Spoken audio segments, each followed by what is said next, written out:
आदरणीय अध्यक्ष महोदय, मैं आपका आभार व्यक्त करना चाहूंगी कि आपने 2047 के उत्तर प्रदेश के विजन पे चर्चा करने का अवसर दिया और विपक्ष के तौर पे ये कहा गया कि हमें जो है वो सुझाव रखने हैं। अध्यक्ष जी, 9 वर्षों की जब से ये सरकार है, लगातार विपक्ष और हमारे राष्ट्रीय अध्यक्ष श्री अखिलेश यादव जी आप लोगों को सुझाव देते आए हैं, लेकिन आपने ना तो सुझाव को सुना और ना ही उस पर कोई कार्य किया। मैं अध्यक्ष जी अगर विजन के उत्तर प्रदेश के विजन की बात करूंगी तो ये जरूर कहना चाहूंगी कि प्रदेश का विजन तभी धरातल पर उतरेगा जब उसका सारा विभाग एकत्रित होकर के एक साथ काम करेगा। हमारे बेसिक शिक्षा मंत्री जी यहीं पे हैं। आज बेसिक शिक्षा का विभाग जो है वो बेसलेस विभाग हो चुका है, क्योंकि इसी सदन में कई बार बोला गया कि मंत्री जी विद्यालय जर्जर हो चुके हैं, विद्यालयों को बनवा दो। मंत्री जी ने कहा ना। मंत्री जी स्कूलों में जो है शौचालय नहीं है, बनवा दीजिए। मंत्री जी ने कहा ना। हमने कहा कि मंत्री जी बच्चों को वहां पे शुद्ध पेयजल नहीं मिल रहा, जल दिलवा दीजिए। मंत्री जी कहते हैं ना। हमने कहा कि विद्यालयों में इलेक्ट्रिसिटी नहीं है, मंत्री जी विद्युत जो है उसको वहां पे आपूर्ति करवा दीजिए। मंत्री जी कहते हैं ना। हमने कहा आज पूरे उत्तर प्रदेश में 2 लाख से भी ज्यादा बच्चे हैं जो टेट और सुपर टेट पास करके धरने पे बैठे हैं कि एक दिन बेसिक शिक्षा विभाग की वैकेंसी आएगी और उनको नौकरियां मिलेंगी। मंत्री जी वैकेंसी निकलवा दो। मंत्री जी कहते हैं ना। हमने मंत्री जी को कहा कि मंत्री जी शिक्षा मित्र मर मर के काम कर रहे हैं, अरे मंत्री जी उनका मानदेय बढ़ा दो, उनका समन्वय कर दो। मंत्री जी कहते हैं ना। हमने मंत्री जी को कहा कि मंत्री जी रसोइया मात्र 2000 में काम करती हैं, हमारी रसोइयों का मानदेय बढ़ा दो। मंत्री जी कहते हैं ना। अरे समय बड़ा कम है, मैं आऊंगी। हमारे ऊर्जा मंत्री जी दिखाई नहीं दे रहे हैं। आज ऊर्जा विभाग जो है डबल बी विभाग हो गया है। डबल बी माने बी से भ्रष्टाचार और बी से भेदभाव। मंत्री जी जब जनता के बीच में जाते हैं तो कहते हैं निजीकरण मेरा अकेले का निर्णय नहीं है।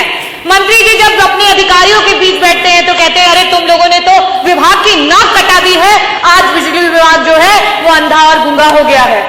लेकिन वही जब इस सदन में मंत्री जी बैठते हैं और हम कहते हैं कि मंत्री जी निजीकरण जो है विभाग को मत बेचो, तो मंत्री जी कहते हैं ना। मंत्री जी ट्रांसफार्मर हर रोज खराब हो रहे हैं, एक ट्रांसफार्मर बन करके 75 बार लग रहे हैं। मंत्री जी ट्रांसफार्मर जो है क्षमता वृद्धि करा दो। मंत्री जी कहते हैं ना। मंत्री जी को कहा जाता है कि मंत्री जी आपके विभाग में पॉलिसीज खराब हैं, आपके जो पॉलिसी बनाते हैं आपके चेयरमैन वो एक IAS ऑफिसर है, शायद उनको विभागों का ज्ञान ना हो। मंत्री जी IAS ऑफिसर हटा करके समाजवादियों ने जिस तरीके से इंजीनियर को वो पद दिया था उनको वो पद दिलवा दो। मंत्री जी कहते हैं ना।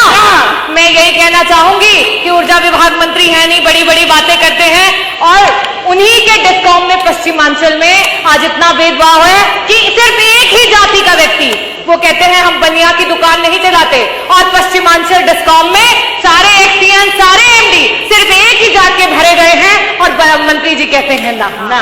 हमारे स्वास्थ्य मंत्री दिखाई नहीं दे रहे हैं, क्योंकि बड़ी निराशा हुई कि हम विजन पे चर्चा कर रहे थे और मंत्री जी ने जब अपनी बात करनी शुरू की तो अपने 9 साल के कार्य नहीं गिनाए। मंत्री जी का तो विभाग रेट्रोग्रेड विभाग हो चुका है, क्योंकि उन्होंने अपने 9 साल के कार्य नहीं गिनाए, उन्होंने तो पुराने कार्यकालों को गिनवा करके अपनी बात शुरू की। अपने विभाग के उन्होंने अस्पताल नहीं बताया, सबसे पहले गेहूं के उत्पादन से बात की, तो ये अपने में दर्शाता है कि हमारे जो मंत्री जी है वो क्या कर रहे हैं। मंत्री जी को कहो कि इंफ्रास्ट्रक्चर ठीक करा दो, डॉक्टर दिलवा दो, ICU के बेड बढ़वा दो, दवाइयां दिलवा दो, तो मंत्री जी कहते हैं ना।